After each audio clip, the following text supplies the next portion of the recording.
ہونٹوں کا خشک ہو جانا پانی تک پہنچنے کا ایک میسیج ہے۔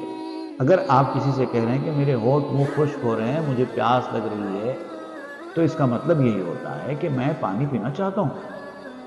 یہ خود ایک میسیج ہے۔ اور یہ جو اضطراب ہے، یہ جو بے چینی ہے پیاس کی، وہ بے چینی خود اس آدمی کو پانی کی طرف لے کے چلی جاتی ہے۔ تو یہ بے چینی پیدا کرو، منزل خود بخود مل جائے گی۔ انسان جو اپنی منزل سے دور ہے وہ اسی لیے ہے کہ اس نے یہ پیاس پیدا ہی نہیں کی ہے۔ پیاس پیدا کرو، منزل کے پاس خود بخود پہنچ جاؤ۔ کی طلبگاری مبارک جنبشیست، این طلب در راہ مانے کشیست۔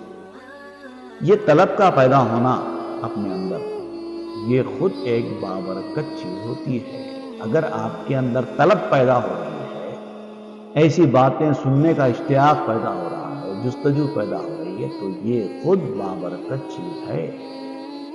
اس کو لائٹ مت لو۔